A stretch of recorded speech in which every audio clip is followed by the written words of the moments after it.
A'udzu billahi minasyaitonir rajim. Bismillahirrahmanirrahim. Assalamualaikum warahmatullahi taala wabarakatuh. Alhamdulillahi rabbil alamin wassalatu wassalamu alal habibil mustafa sayyidina wa maulana Muhammadinil karim wa ala alihi wa itratihi wa ashabihi ajma'in. Asyhadu an la ilaha illallah wahdahu la syarikalah wa ashhadu anna habibana wa sayyidana wa maulana Muhammadan abduhullahi wa rasuluh wa safiyuhu min khalqihi wa habibuh addal amanah wa ballagar risalah wa nasahal ummah wa kashafallahu bil ghummah. Allahumma salli wa sallim wa zid wa barik ala habibina wa sayyidina wa maulana Muhammadin wa ala ahli sayyidina Muhammad, amma ba'd.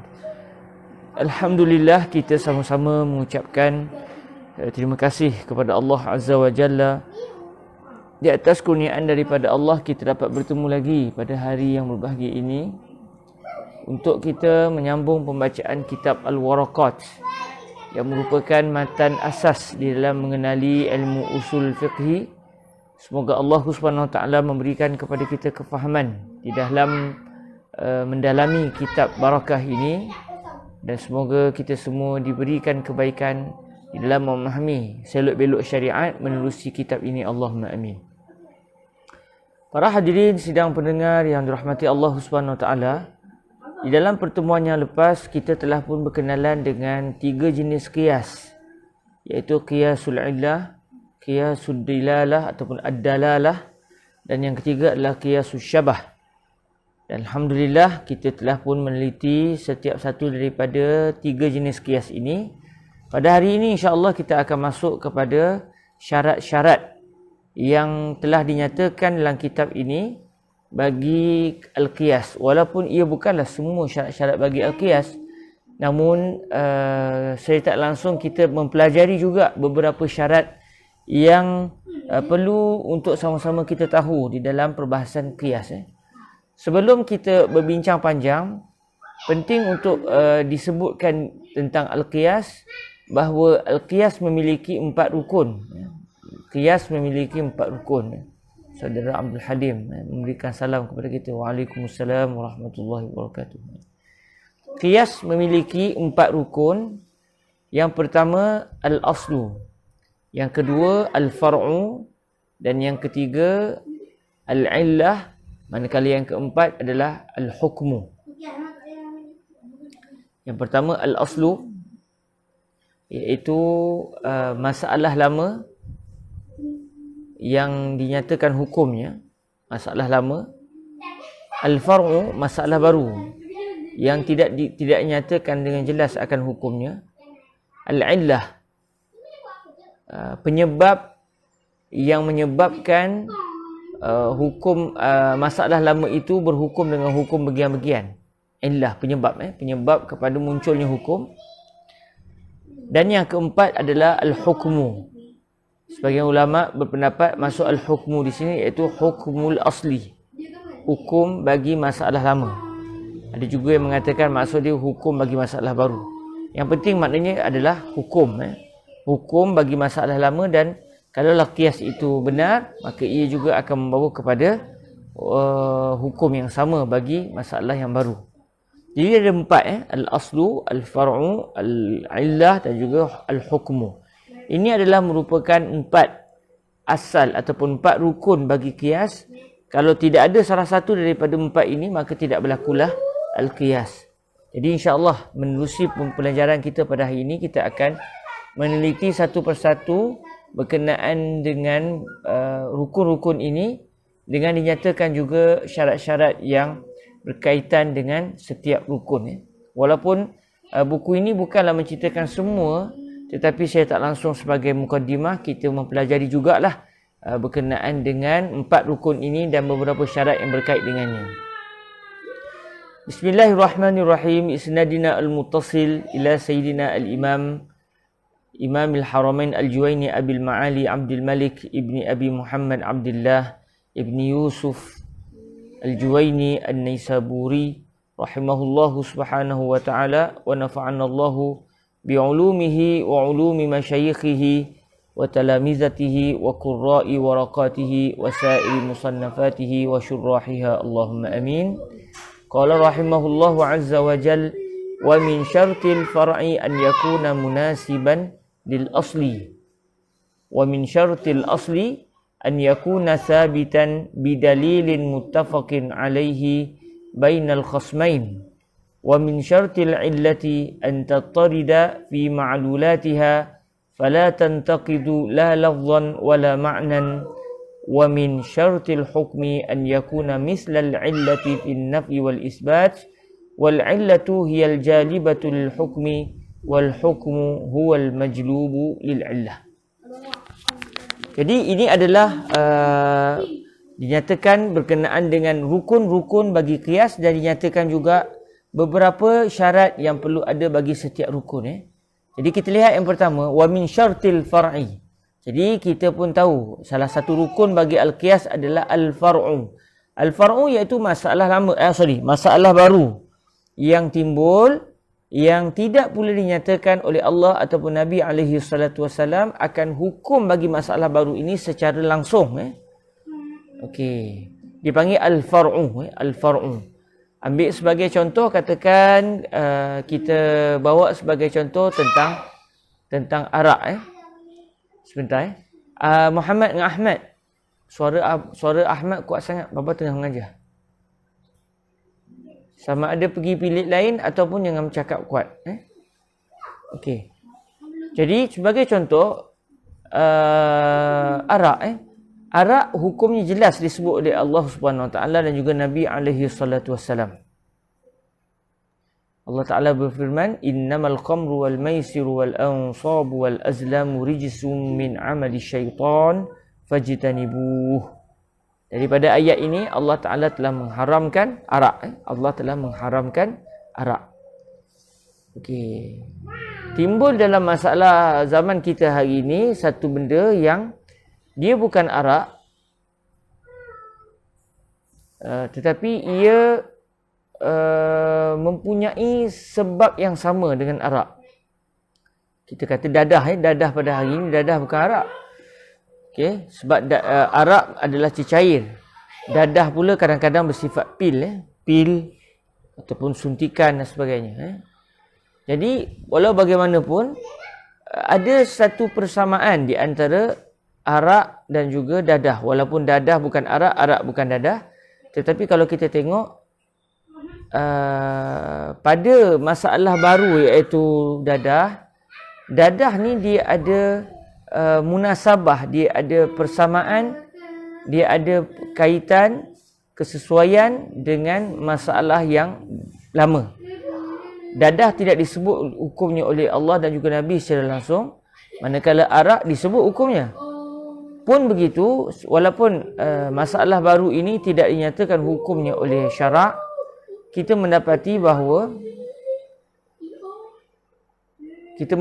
bahawa ada kesesuaian untuk disamakan di antara arak dan juga dadah. Iaitu kedua-duanya menyebabkan akal orang yang mengambilnya hilang. Akalnya hilang. Jadi kalau kita tengok arak diharamkan kerana dia membawa kepada izalatul aql, menghilangkan akal. Manakala dadah juga membawa kepada hilangnya akal. Jadi kalau kita tengok ada munasabah, ada kesesuaian di antara arak dan juga dadah. Arak sebagai al-aslu, manakala dadah sebagai al-far'u iaitu masalah baru. Syarat yang disebut oleh Imam Al-Haramain di sini, kata beliau, di antara syarat bagi al-far'u iaitu masalah yang baru timbul, hendaklah masalah yang baru timbul itu ada kesesuaian, ada sesuai dengan masalah yang lama. Maksud dia ada kesesuaian dengan masalah yang lama. Maksud dia antara mereka berdua ada illah yang saling menghubungkan. Ada illah yang saling menghubungkan di antara masalah lama dengan masalah baru. Okey, jadi inilah yang dimaksudkan dengan masalah baru itu hendaklah bersesuaian dengan masalah lama. Bersesuaian dari sudut apa? Dari sudut masalah baru dan lama berkongsi dari sudut illah, dari sudut illah. Jadi apabila illahnya sama, maka menjadi satu kesesuaian untuk hukum bagi al-far'u, iaitu masalah baru, menjadi seperti hukum bagi masalah lama. Okey, ini yang dimaksudkan dengan yang pertama, wa min syartil far'i an yakuna munasiban lil asli. Jadi kita telah pun meneliti dua perkara, dua rukun, iaitu al-aslu dan juga al-far'u. Jadi sekarang kita masuk kepada al-far'u, iaitu masalah baru yang tidak dinyatakan hukumnya dengan jelas oleh syariat. Namun apabila apabila masalah yang baru ini mempunyai kesesuaian dengan masalah yang lama, masalah lama ni kita panggil sebagai al-aslu, maka ketika itu sesuailah ataupun kenalah syarat bagi al-far'u. Okey, adakah boleh dikiaskan terus? Kita kena tengoklah syarat-syarat yang lain. Qala Sayyidina Imamul Haramain Al-Juwaini rahimahullahu azza wa jal, wa min syartil asli an yakuna thabitan bidalilin muttafaqin alaihi bainal khasmain. Di antara syarat bagi al-aslu. Okey, kita tengok pula apakah dia syarat bagi al-aslu. Tadi kita dah tengok apa syarat bagi al-far'u. Al-aslu iaitu masalah lama yang hukumnya telah diketahui. Masalah lama yang hukumnya sudah pun diketahui sebab disebut dengan jelas oleh syarak. Jadi adakah bagi al-aslu, contoh macam arak tadi, adakah arak itu ada syaratnya, lalu ia baru boleh menjadi sebagai al-aslu dalam isu qiyas? Ada syarat dia. Apa syarat dia? An yakuna thabitan bidalilin muttafaqin alaihi bainal khasmain.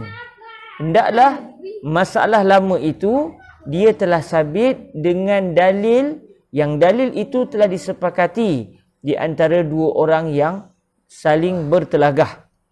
Dua orang yang bertelagah. Maksud dia apa? Maksud syarat yang kedua ini, wa min syartil asli an yakuna thabitan bidalilin muttafaqin alaihi bainal khasmain. Maksudnya adalah apabila biasanya bila kita bicara tentang isu qiyas, akan berlakulah perdebatan di antara para ulama, akan berlakulah perdebatan di antara ulama, sebab masalah yang ingin dikatakan hukumnya secara qiyas adalah bagian-bagian. Biasanya para ulama akan berbeza pendapat dari sudut qiyas tersebut. Ada yang mengatakan masalah baru ini hukumnya bagian-bagian kerana dikiaskan dengan perkara bagian-bagian. Mari satu ulama pula, dia kata tak betul. Dia kata tak betul kerana hukum bagi masalah yang baru ini adalah lain daripada hukum yang disebut oleh fuqaha yang pertama, dengan sebab fuqaha yang kedua mengkiaskan pula kepada sebentar. Muhammad, Ahmad kena masuk bilik lah, Baba jadi tak fokus. Muhammad dengan Ahmad nak main masuk dalam bilik. Sorry kawan-kawan. Anak-anak dia main pula kuat suaranya sampai saya pun tak fokus. Okey, wa min syartil asli an yakuna sabitan bidalilin muttafaqin alaihi bainal khasmain. Jadi apabila biasanya qiyas akan berlaku perbezaan dari sudut penelitian seorang faqih dengan seorang faqih yang lain, maka biasanya akan berlaku perbezaan. Jadi satu masalah ni tak ada hukum dari segi Al-Quran dan juga hadis. Lalu orang alim yang pertama, faqih yang pertama merasakan hukumnya adalah bagian-bagian berdasarkan konsep qiyas yang beliau pegang. Manakala faqih yang kedua pula berpendapat hukumnya adalah berbeza dengan hukum yang disebut oleh faqih yang pertama. Disebabkan faqih yang kedua berpegang dengan qiyas yang lain. Jadi biasanya dalam isu qiyas akan berlaku khilaf di kalangan para ulama. Jadi bila berlaku khilaf, masing-masing akan berdebat di dalam menyatakan untuk membuktikan bahawa pandangan mereka lah yang benar, yang tepat. Jadi oleh kerana biasanya dalam isu qiyas akan berlaku perdebatan di antara seorang faqih dengan seorang faqih yang lain, maka disebut di sini syarat bagi al-aslu, hendaklah al-aslu itu dia telah sabit, iaitu dia telah dibuktikan dengan dalil. Maksudnya hukum bagi masalah yang lama itu adalah merupakan hukum itu telah dibuktikan dengan dalil yang dalil itu telah diiktibar sebagai dalil oleh kedua-dua ulama yang ingin berdebat tersebut. Okey. Jadi maknanya syarat yang kedua ini iaitu wa min syartil asli, ini adalah syarat untuk seseorang faqih itu menang di dalam perdebatan tersebut. Dan ia bukanlah syarat untuk dia mengkiaskan satu hukum kepada satu hukum yang lain. Kerana untuk dia sendiri, dia tidak perlukan untuk memastikan syarat ini. Sebab apabila dia sudah berpegang dengan satu qiyas, maka semestinya al-aslu itu adalah berdasarkan dalil yang baginya ia adalah satu dalil. Sebab dalam ilmu usul fiqh kita akan meneliti bahawa kadang-kadang satu perkara itu diiktibar sebagai dalil, manakala ada ulama lain tidak mengiktibar ia pula sebagai dalil. Contoh macam istishab. Istishab, contoh macam katakan tadi sembahyang subuh saya ada wuduk. Kemudian bila saya nak sembahyang zuhur, saya tak pasti adakah saya masih berwuduk atau tidak. Jadi ketika itu ada ulama yang mengatakan saya boleh dianggap sebagai berwuduk kerana dengan dalil istishab. Masalah lama saya bawa ke masalah baru. Jadi pagi tadi saya dah ada wuduk, jadi mari sekarang saya juga masih berwuduk. Ada ulama tidak mengiktibar istishab sebagai dalil. Jadi dalam isu qiyas, seseorang faqih itu untuk dia sendiri mengkiaskan masalah baru kepada masalah lama, ia tidak perlu kepada syarat yang disebut di sini. Wa min syartil asli an yakuna sabitan bidalilil muttafaqin alaihi bainal khasmain. Syarat yang kedua ini tidak perlu bagi dirinya. Cuma dia akan memerlukan syarat ini sekiranya dia ingin berdebat dengan seorang faqih yang lain. Yang dia dengan faqih itu saling bertelagah dari segi hukum. Bagi dia masalah baru ini hukumnya bagian-bagian, sedangkan faqih itu pula berpendapat hukum bagi masalah baru adalah adalah hukum yang berlainan dengan yang dipegang oleh faqih yang pertama. Maka ketika itu setiap daripada mereka kalau ingin menang dalam perdebatan tersebut, hendaklah al-aslu bagi isu qiyas tadi iaitu masalah lama hendaklah sabit dengan dalil yang telah disepakati di antara mereka berdua. Kalau dua orang lah. Kalau tiga orang, mesti disepakati oleh tiga orang tadi. Okay. Contoh dia macam ni. Contoh, kalaulah dalil itu tidak disepakati, maka perdebatan itu tidak akan berhasil dan dia tidak akan berjaya untuk mengalahkan satu pihak yang lain. Sebagai contoh, dalam isu usul fiqh, antara dalil yang berlaku percanggahan pandangan para ulama, adakah ia dalil atau tidak, adalah ucapan para sahabat Nabi alaihi salatu wassalam. Jadi ucapan sahabat Rasulullah, ada para ulama mengatakan ia adalah dalil, ada yang mengatakan ucapan para sahabat bukan dalil. Yang menjadi dalil hanya Al-Quran, Sunnah, Ijma' dan Qiyas serta dari dalil yang lain. Adapun ucapan sahabat bukan dalil. Jadi katakan ni sebenarnya sekadar contoh. Katakan ada seorang faqih, dia mengatakan bahawa beras berlaku riba padanya. Beras juga adalah barang yang bersifat ribawi. Iaitu kalau silap cara, boleh berlaku riba pada beras, pada jualan beras. Okey. Katakan dia berdebat dengan satu orang faqih yang lain. Faqih yang kedua mengatakan beras tidak berlaku riba padanya. Ini contoh contoh. Contoh yang saya andai-andaikan untuk memudahkan kita faham syarat yang kedua ini. Okey. Jadi, dalam isu sekarang, isu beras. Adakah beras itu jelas dalil syarak pada menyatakan ianya barang ribawi ataupun tidak? Barang yang mengandungi unsur riba ataupun tidak? Jawapannya adalah tidak ada. Tidak ada ucapan syarak yang menyatakan dengan jelas beras termasuk di dalam barang-barang dagangan yang bersifat ribawi. Bila barang tu barang ribawi, maknanya dalam kita nak jual barang-barang bersifat ribawi ni ada syarat-syarat yang ketat. Tak seperti barang-barang yang bukan bersifat ribawi yang boleh dijual dengan mudah. Adapun barang-barang bersifat ribawi, dia akan ada syarat-syarat khusus bagi mengelakkan berlakunya riba. Okey. Katakan faqih pertama berpendapat beras berlaku riba padanya. Maksudnya dia adalah barangan ribawi. Manakala faqih yang kedua berpendapat beras bukan barang ribawi. Contoh. Jadi akhirnya mereka akan berdebat. Setiap seorang akan mengenengahkan hujah masing-masing untuk mengatakan pandangannya adalah tepat berdasarkan dalil bagian-bagian. Jadi katakan faqih yang kedua yang mengatakan beras bukan barang ribawi, apabila dia kata, dia disebut kepada faqih yang pertama, apa buktimu? Apa dalilmu yang mengatakan beras adalah barangan ribawi? Lalu kata faqih yang pertama, contohnya, ni saya andai-andaikan contohnya. Contohnya faqih yang pertama kata, saya sebenarnya menggunakan konsep qiyas. Okey. Bila qiyas maknanya beras masalah baru yang tidak ada hukum, lalu kamu nak samakan dengan masalah lama yang ada hukum. Apa masalah lama? Kata faqih yang kedua kepada faqih yang pertama. Kata faqih yang pertama, masalah lama iaitu al-aslu di dalam isu qiyas yang saya pegang adalah katakan gandum. Gandum adalah barangan ribawi. Maka sebagaimana gandum adalah barang ribawi, maka beras juga adalah barang ribawi. Kerana gandum adalah makanan ruji, beras juga makanan ruji. Ini contoh. Lalu faqih yang kedua boleh tanya, apa dalil yang menunjukkan bahawa al-aslu itu barang ribawi?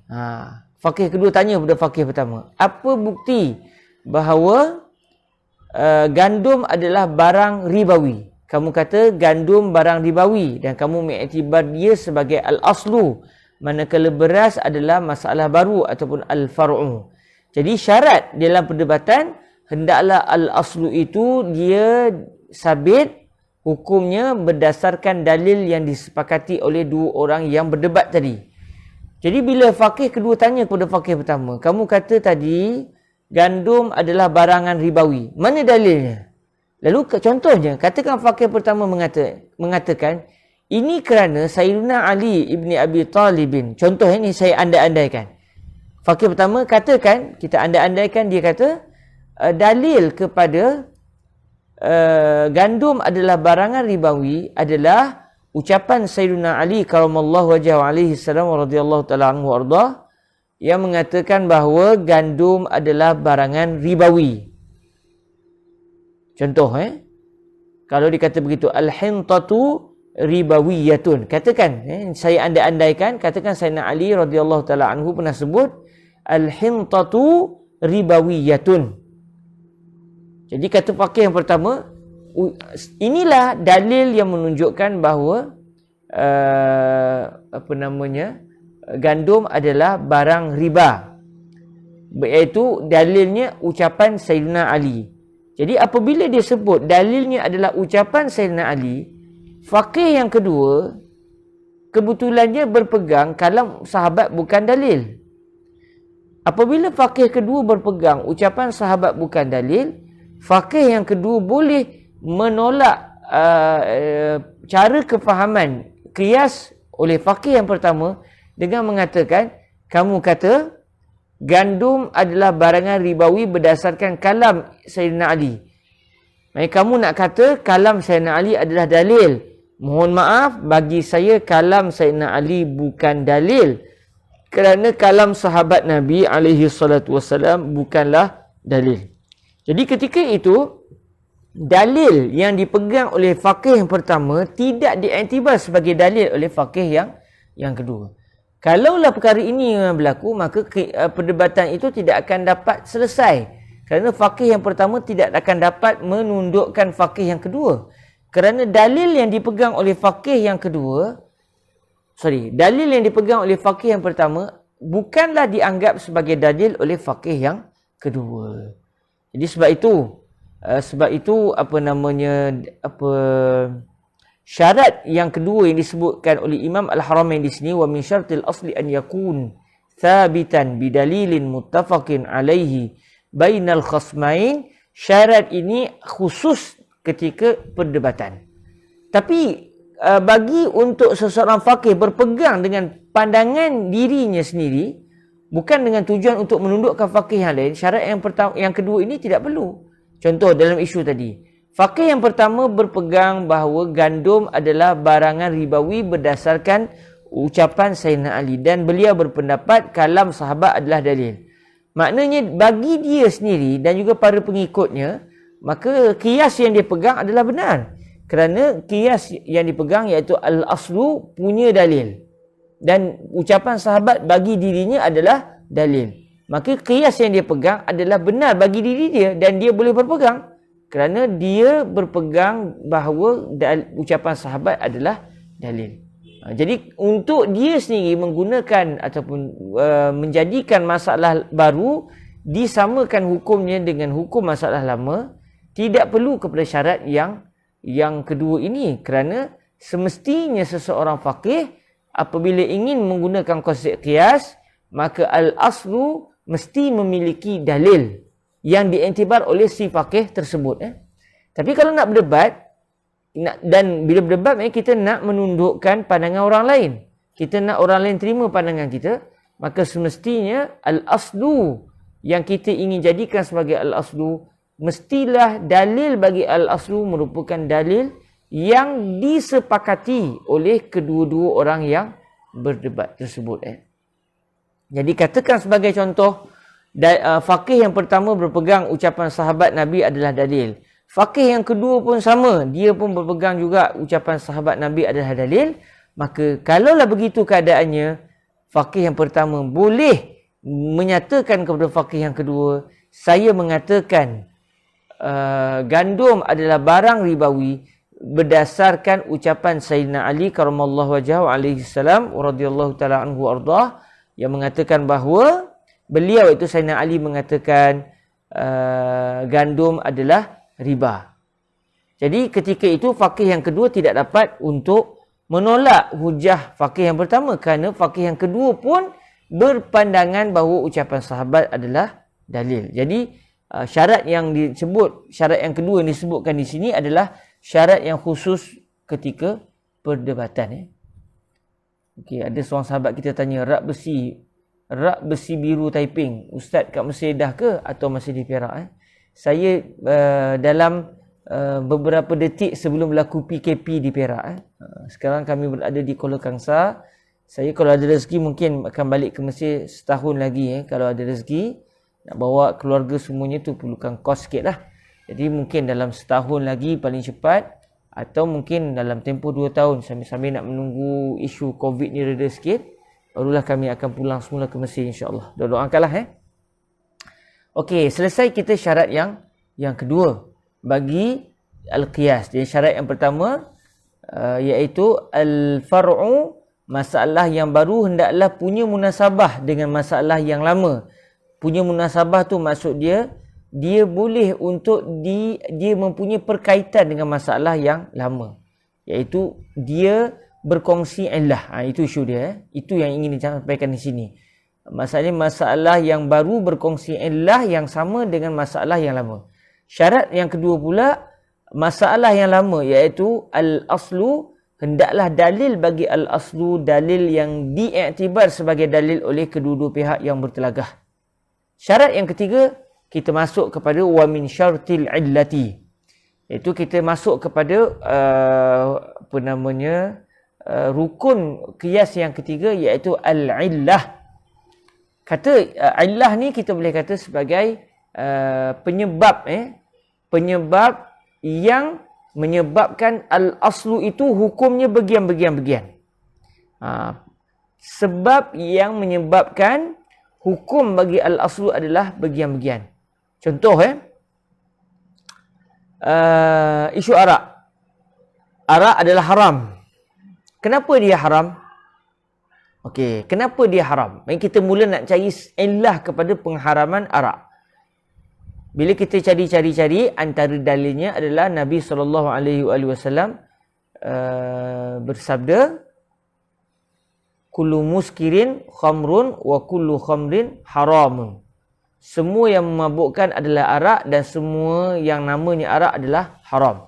Jadi tahulah kita pengharaman arak sebabnya adalah kerana cecair itu memabukkan. Maknanya al-iskar ataupun memabukkan itu adalah penyebab kepada pengharaman arak. Bukan kerana baunya busuk, bukan kerana ia cecair, bukan kerana ia berwarna dengan warna tertentu. Sebaliknya arak itu diharamkan kerana ianya membawa kepada mabuk, membawa kepada izalatul aql, membawa kepada penghilangan akal. Jadi illah adalah merupakan salah satu syarat bagi al-qiyas dan ialah sebenarnya rukun qiyas yang terpenting, iaitu al-illah. Sebab tanpa al-illah tidak akan berlaku al-qiyas. Baik, kita tengok di sini kata Imam Al-Haramain Al-Juwayni rahimahullahu azza wa jal, wa min syartil illati an tattarida fi ma'lulatiha fala tantaqidu la lafzan wala ma'nan.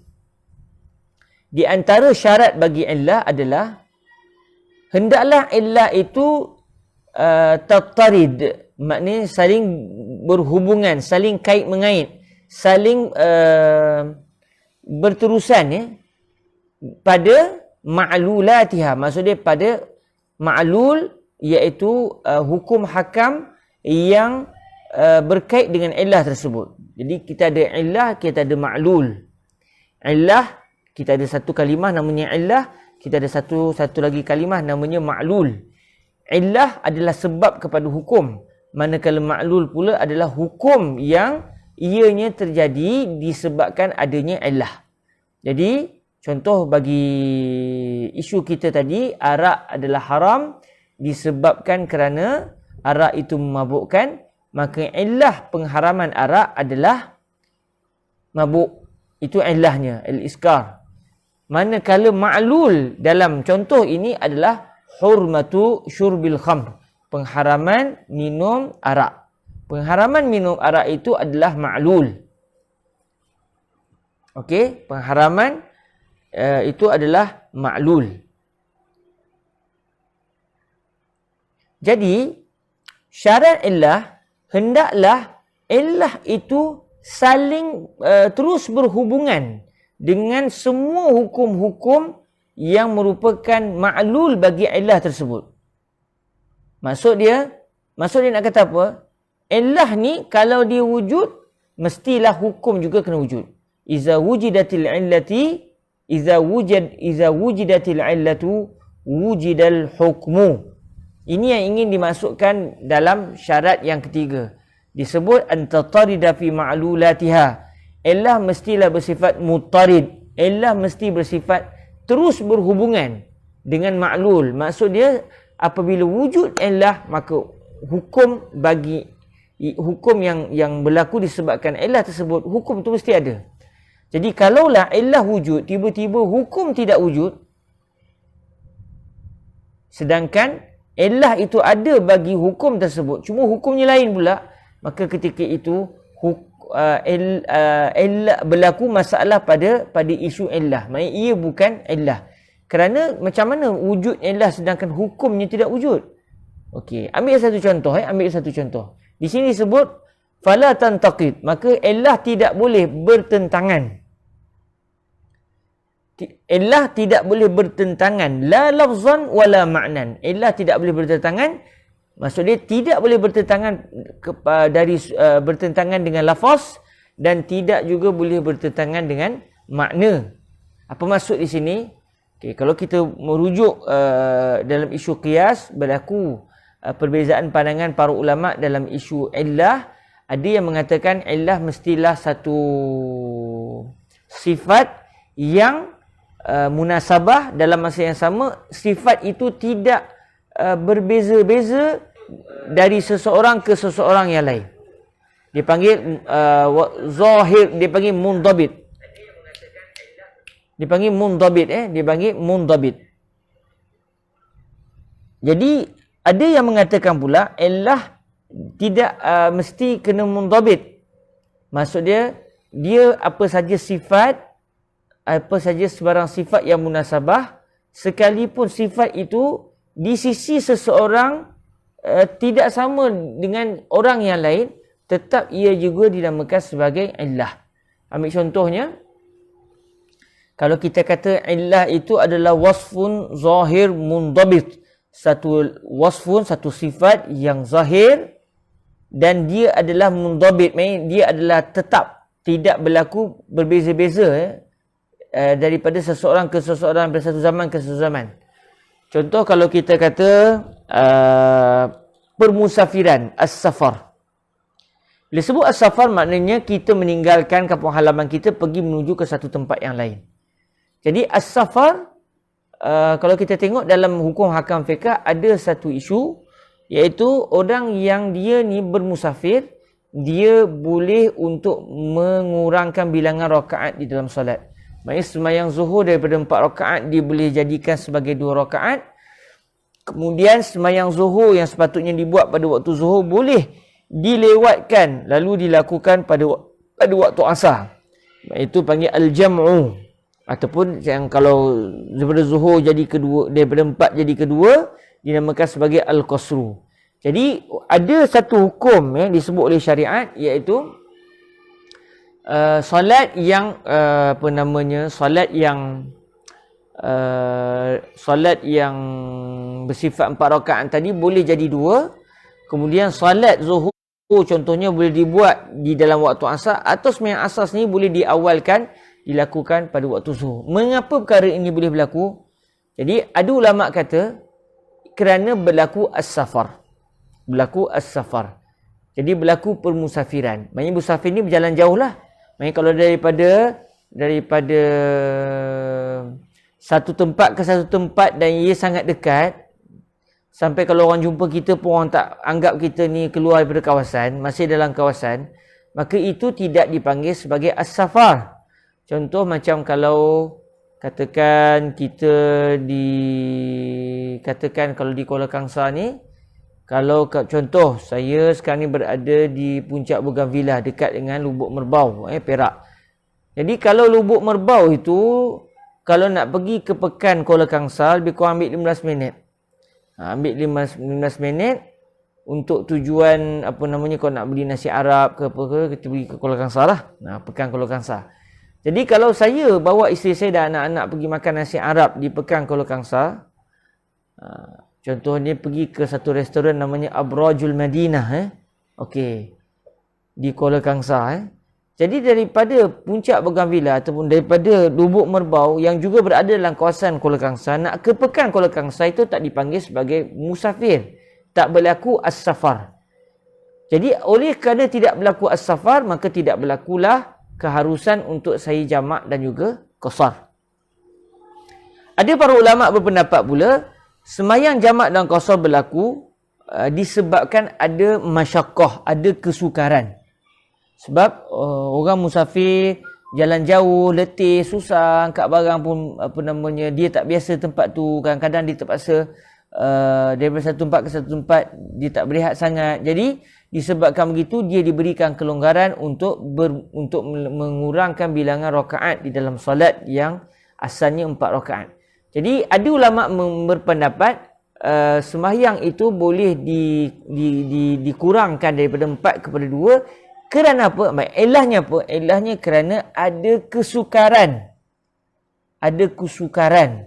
Jadi kalau kita tengok, kesukaran itu sendiri tidak bersifat tetap. Bagi saya mungkin tidak sukar, tapi bagi orang lain itu dipanggil sukar. Contoh, kalau saya pergi tolak daripada rumah saya, di rumah mak saya di puncak Bougainvillea ni ataupun di Lubuk Merbau ni, 15 minit saya naik kenderaan pergi ke Pekan Kuala Kangsar. 15 minit. Sikit pun tak susah. Maksudnya itu adalah satu jarak yang tidak susah bagi saya. Tetapi kalau satu orang yang dia sudah tua, umur dalam 150 tahun contoh ataupun 100 tahun, dia nak naik kenderaan daripada rumah dia nak pergi ke Pekan Kuala Kangsar 15 minit, dia tidak akan rasa ia satu perjalanan yang selamat ataupun perjalanan yang merehatkan. Sebaliknya dia akan rasa keletihan dalam perjalanan tersebut. Jadi kesukaran itu berbeza. Bagi saya tak sukar, tapi bagi dia sudah dianggap sebagai satu kesukaran. Jadi ini yang dipanggil sebagai illah yang bukan bersifat mundabit. Jadi illah yang bukan bersifat mundabit ini kita panggil sebagai hikmah. Hikmah ini yang dimaksudkan dengan kalimah makna di dalam matan. Manakala lafzan itu merujuk kepada wasfun zahir mundabit. Satu sifat yang tetap, yang tidak berubah-ubah antara satu zaman dengan satu zaman yang lain. Contoh macam arak tadi. Arak itu memabukkan. Memabukkan itu tidak berbeza kita sama sekali. Apa maksud memabukkan? Maknanya sampai dia dah tak ingat nama dia, sampai dia pun dah cakap tak tentu hala, maknanya berlakulah memabukkan. Tak akan berlaku orang ni anggap ni mabuk, orang ni anggap ni bukan mabuk. Maknanya dia tidak akan berlaku perbezaan antara seseorang dengan seseorang dalam memahami kalimah tersebut. Ini dimasukkan dengan lafzan di dalam kenyataan, fala tantaqidu la lafzan wala ma'nan. Fala tantaqidu la lafzan wala ma'nan. Baik, kalau kita tengok di sini Imam Al-Haramain Al-Juwani sebut illah tadi yang kita dah sebut tadi, illah kalau dia wujud, hukum mesti wujud. Jadi kalaulah ada illah tiba-tiba hukum tidak wujud, maka berlaku masalah pada illah. Jadi illah itu tidak dianggap illah kalau dia bertentang dengan lafaz. Fala tantaqidu di sini maksud dia fala tantaqidu al-illatu fala tantaqidu al-illatu la lafzan wala ma'nan. Sebentar ya. Saya nak pastikan kembali. Sebentar ya. La tantaqidu la lafzan wala ma'nan. Kita tengok sekejap.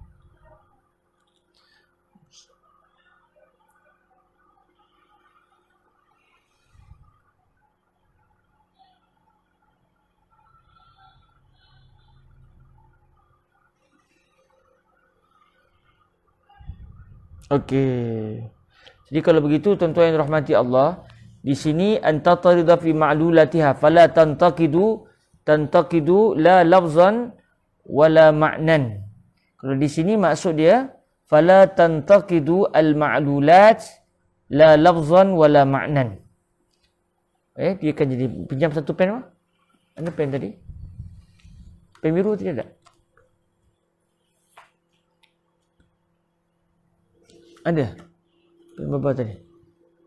Tak apalah, kalau tak ada tak apalah. Maksud dia fala tantaqidu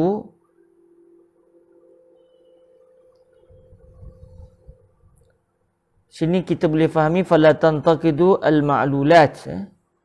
Fala tantaqidu al-ma'lulat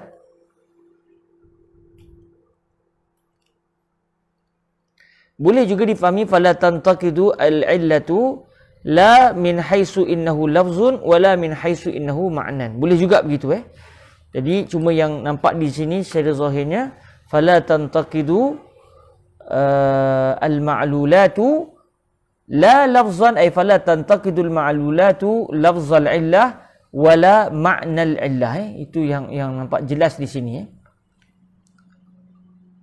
Jadi maksud di sini hukum yang dipanggil sebagai maklul tadi tidak boleh bertentangan dengan lafaz illah dan tidak boleh juga bertentangan dengan makna illah. Maksud dia tidak boleh illah wujud tetapi hukum tidak wujud. Illah wujud tetapi hukum tidak wujud. Okey, kita ambil contoh la lafzan la lafzan wala ma'nan.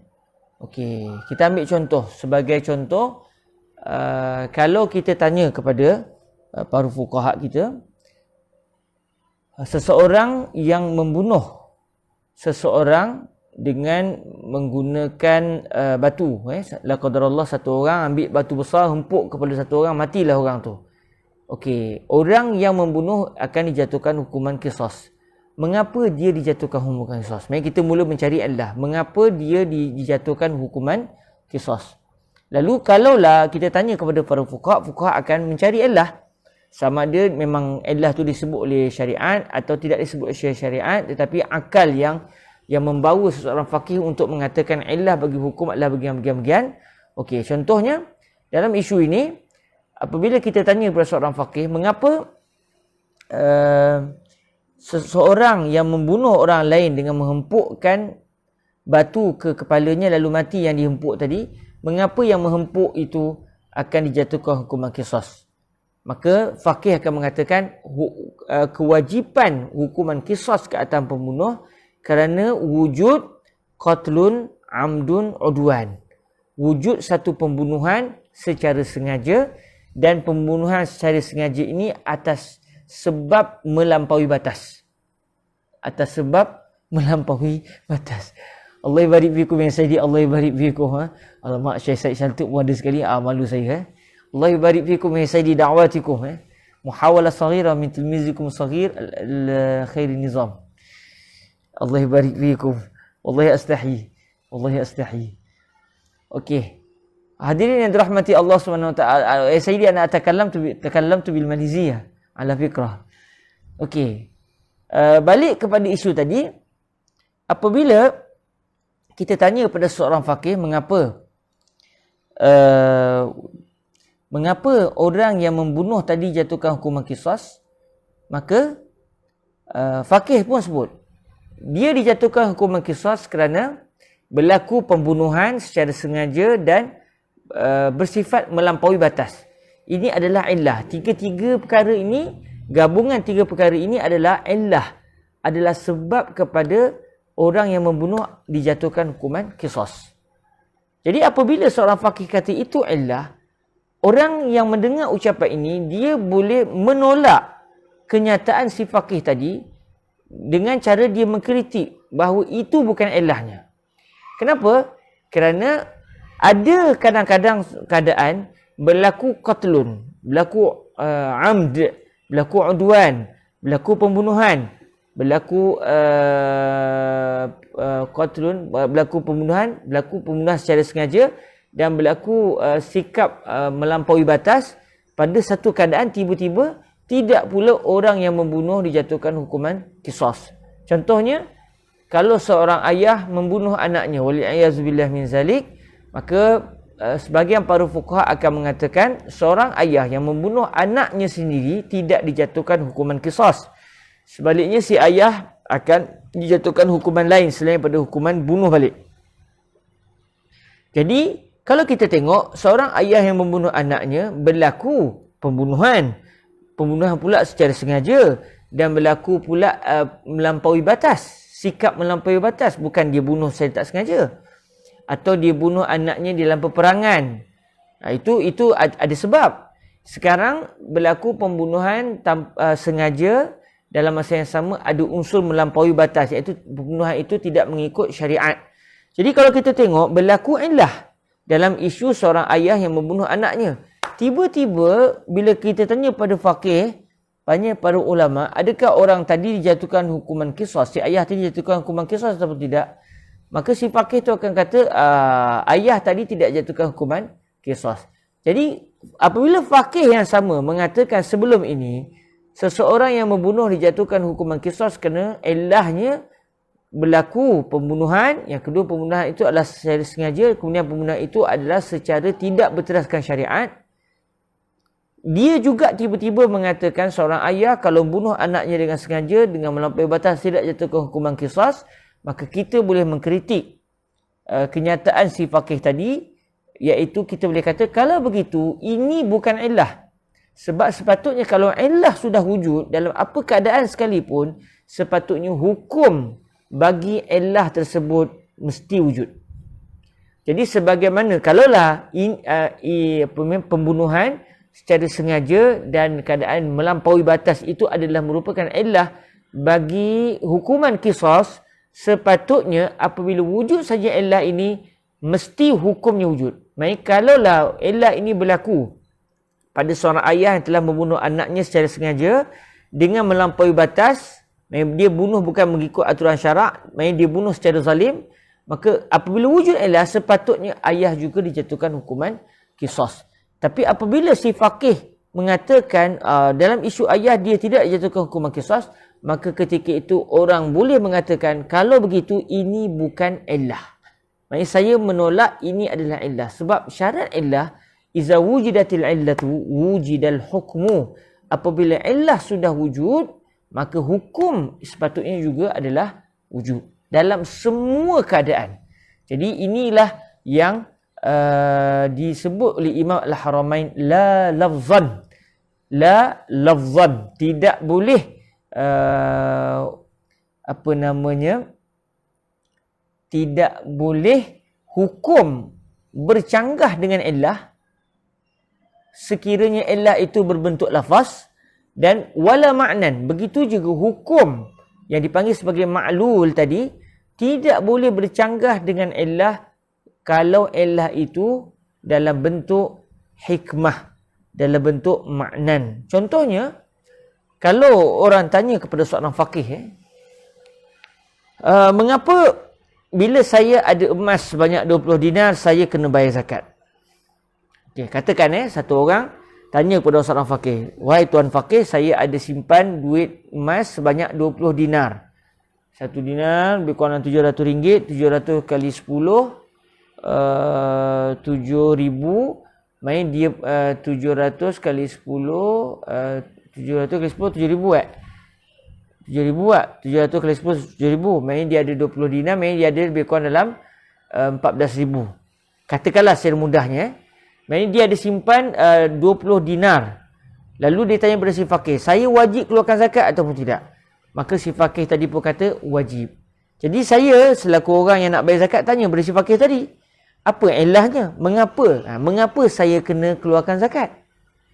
Lalu si faqih tadi, dia kebetulannya jawab, kerana untuk membantu orang susah. Kerana kamu sudah ada duit lebih dan ini boleh membantu orang susah. Duit kamu yang banyak ini boleh digunakan untuk membantu orang yang susah. Dia menggunakan limusa'adatil fuqara itu sebagai dalil. Limusa'adatil fuqara itu sebagai dalil. Maksudnya dia dianggap sebagai hikmah. Jadi ketika itu, saya boleh pertikai itu adalah illah. Saya boleh pertikai, saya boleh kata pada si faqih tadi, saya tak setuju itu adalah illah. Sebab apa? Sebab berlaku juga musa'adatul fuqara, tetapi tidak berlaku hukum. Contohnya satu orang yang dia memiliki 20 ketul permata. Bukan 20 ketul emas, 20 ketul permata. Yang harganya lagi mahal daripada 20 dinar. Tetapi maknanya sepatutnya dia juga mempunyai kemampuan untuk membantu orang miskin. Tiba-tiba kalau tanya pada si faqih, adakah orang yang ada 20 ketul permata wajib bayar zakat? Dia kata tak wajib. Jadi ketika itu sudah berlaku illah, tetapi hukum tidak wujud. Illah ada, iaitu membantu orang miskin. Kalau si faqih tadi sebut, illah kepada kena berzakat kalau dia ada 20 dinar emas adalah tujuannya untuk membantu orang miskin. Illahnya ada. Dalam isu permata tadi, tiba-tiba hukum pula tidak ada, iaitu kewajipan berzakat tidak ada pula pada Allahumma salli ala Rasulillah, pada permata. Maka apabila illah yang bersifat bantu orang miskin, bersifat hikmah ini tidak ada dalam beberapa keadaan, hukum bagi illah ini tidak ada dalam beberapa keadaan, sedangkan illahnya ada, maka ketika itu illah itu tidak boleh dianggap sebagai illah. Kerana sepatutnya kalau illah ada, hukum kena ada. Inilah yang dimaksudkan wa min syartil illati an tatarida fi ma'lulatiha fala tantaqidu la lafzan wala ma'nan. Okey. Fala tantaqidu la lafzan wala ma'nan. Sebentar ya, saya nak pastikan sekejap.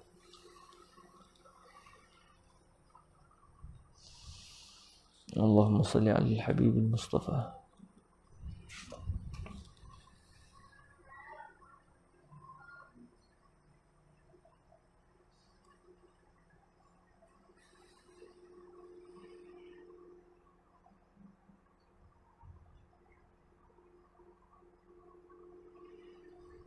Okey insya-Allah. Baik, itu adalah syarat yang ketiga bagi illah Itu adalah syarat yang ketiga bagi illah. Kita lihat pula syarat yang seterusnya. Iaitu disebut pula syarat bagi al-hukm.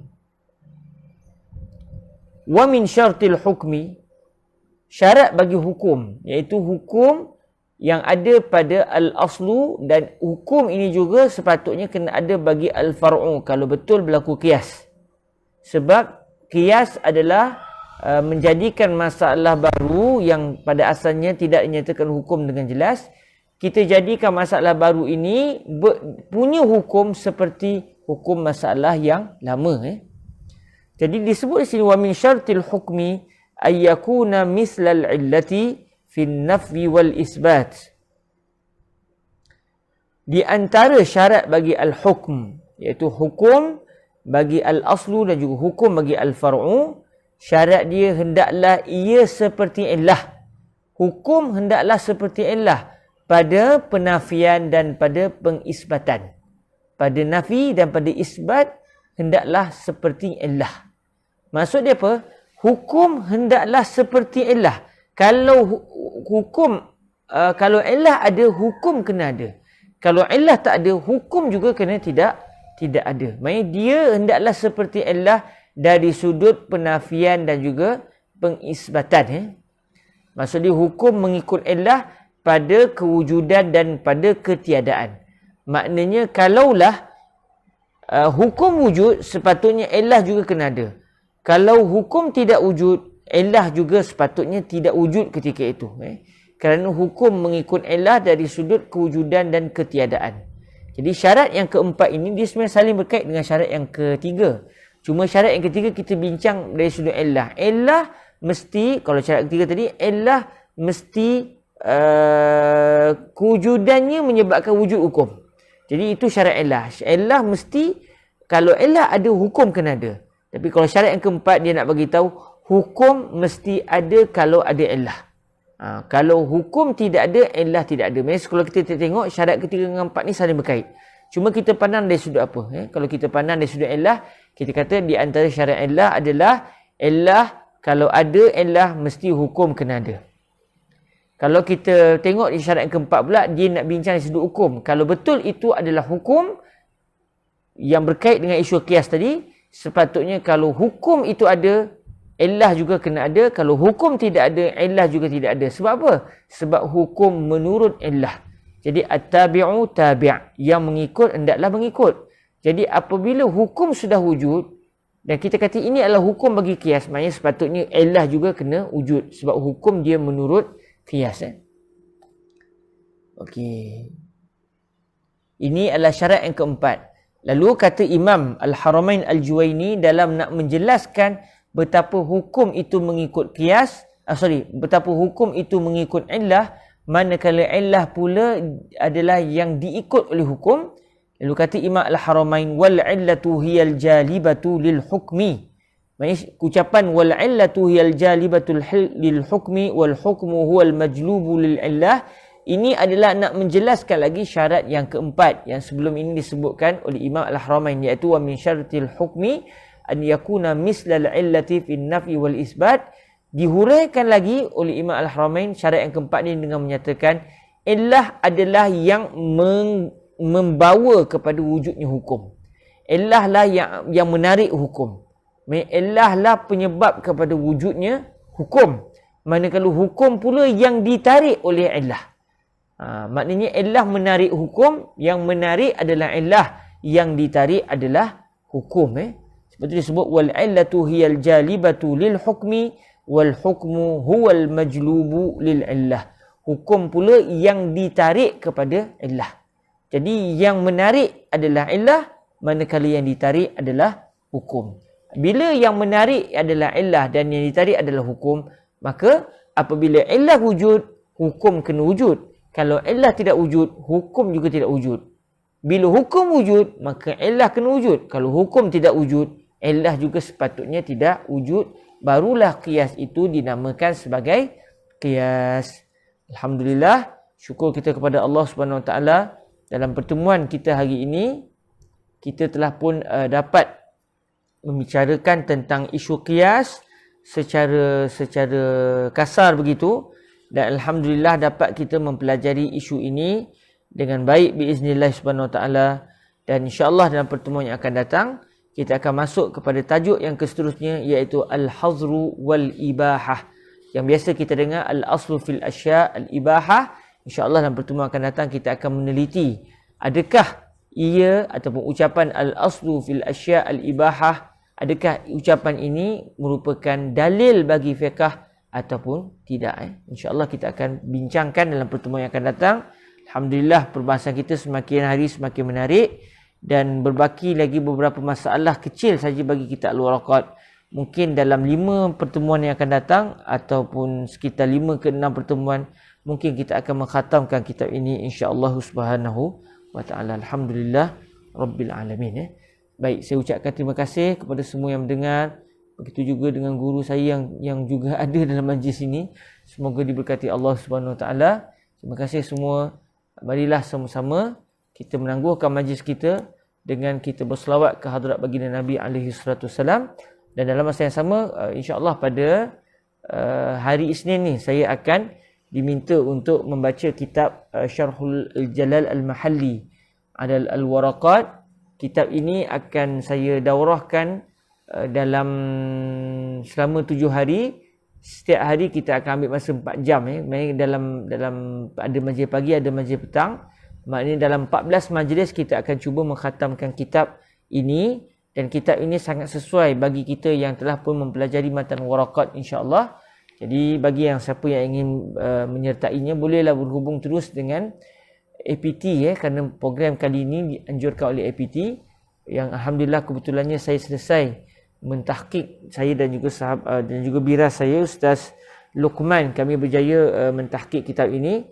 Insya-Allah kita akan membacanya pada hari Isnin nanti insya-Allah. Isnin, Selasa, Rabu, Khamis, Jumaat. Patut Isnin, Selasa kalau tak silap saya berjadual begitu selama 7 hari insya-Allah. Sehari ada 2 sesi, maknanya kita akan mengambil masa sekitar 14 sesi untuk mengkhatamkan keseluruhan syarah Al-Imam Al-Mahalli. Cuma bila baca secara laju begitu, tidaklah sebagaimana kita baca matan waraqat satu persatu ni. Kita akan baca agak-agak laju sedikit, tapi sekurang-kurangnya ianya dapat memberikan gambaran kasar kepada mereka yang tidak punya kesempatan waktu yang panjang untuk meneliti matan waraqat dan juga kitab usul fiqh secara halus, tapi mereka nak tahu juga secara kasar tentang ilmu usul fiqh, insya-Allah bolehlah sama-sama menyertainya pada pertemuan yang dianjurkan oleh APT insya-Allah pada hari Isnin depan biiznillah subhanahu wa taala. Saya ucapkan terima kasih kepada semua yang mendengar, semoga diberkati Allah Subhanahu wa taala. Kita tangguhkan majlis kita dengan kita berselawat ke hadrat baginda Nabi Muhammad sallallahu alaihi wasallam. Semoga Allah terus-menerus memberikan kepada kita peluang untuk dapat menuntut ilmu dengan baik. Allahumma amin. Allahumma salli afdala salatin ala as'adi makhluqatika sayyidina Muhammadin wa ala alihi wa sahbihi wa sallim adada ma'lumatika wa midada kalimatika kullama zakaraka dzakiruna wa ghafala an zikrihil ghafilun. Allahumma salli afdala salatin ala as'adi makhluqatika sayyidina Muhammadin wa ala alihi wa sahbihi wa sallim adada ma'lumatika wa midada kalimatika kullama zakaraka dzakiruna wa ghafala an zikrihil ghafilun. Allahumma salli afdala salatin ala as'adi makhluqatika sayyidina Muhammadin wa ala alihi wa sahbihi wa sallim adada ma'lumatika wa midada kalimatika kullama zakaraka dzakiruna wa ghafala an zikrihil ghafilun. Subhanakallahumma wa bihamdik ashhadu an la ilaha illa ant astaghfiruka wa atubu ilaik. Bismillahirrahmanirrahim. Wal 'asr innal insana lafi khusr illa allazina amanu wa 'amilus solihat wa tawasaw bil haqq wa tawasaw bis sabr. Jazakumullahu khairah. Bertemu lagi insya-Allah pertemuan yang akan datang. Aqulu qauli hadza wa astaghfirullah li wa lakum. Assalamualaikum warahmatullahi wabarakatuh.